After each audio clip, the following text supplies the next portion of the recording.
Good evening and welcome to Coldwell Banker Bainbridge Island and our Facebook live stream featuring Sara Cameron today. Thank you for joining us, and let me turn it over to Sara. Hi everyone, thanks so much for joining us tonight. I think it's so important that we still have events like this, even though it might be a little bit more difficult. Very proud of our community for putting this together.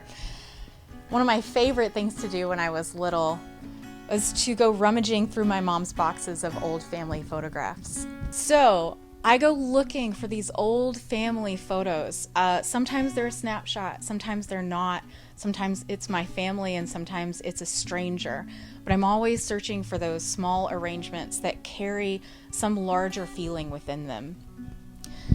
I begin my figurative work with this found image, and I engage in a process-oriented exploration in which the more marks on the canvas, the more the work takes on its own identity. It pushes back and it makes its own demands of what it wants to be. This means I never know what the work will become when I start. It's a conversation that I have. Sometimes the piece is simple and clear and it immediately reveals itself, and sometimes it's to work my way through. The question that I'm asking is, where does identity live? What are those cycles? What things in our lives and our selfhood is perpetuated and what is lost? There are layers of color and marks that act as a vehicle of the experience of time.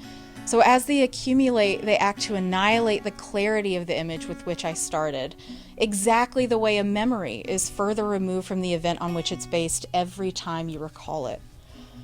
Remembering is an act of creation and destruction at once, because essentially the brain is recreating only the last time you recalled an event instead of the event itself.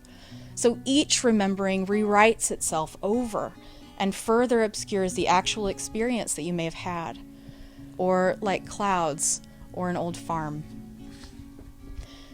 The embroidery that you see in the figurative and the abstract work is a revisitation of an old childhood habit as well. Eventually, I intuitively included these in my work, but it adds a sculptural element that encourages a heightened sense of looking, which how does it take you? Where does it connect you to? What's the place in time?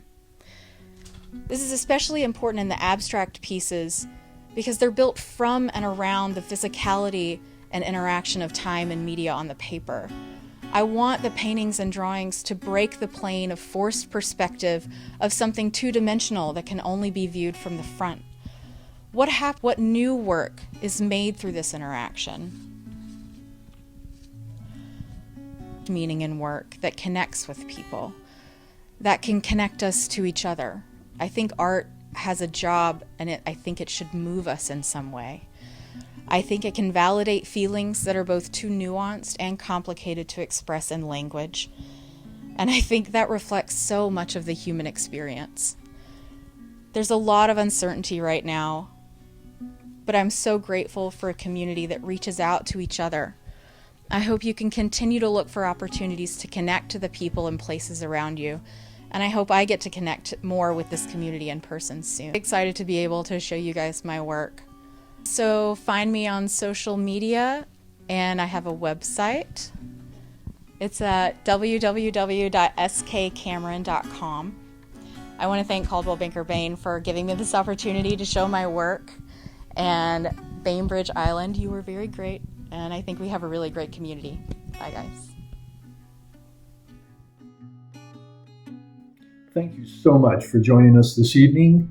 We'll see you next month for Friday Art Walk from beautiful Bainbridge Island. On behalf of Coldwell Banker Bain, have a wonderful evening.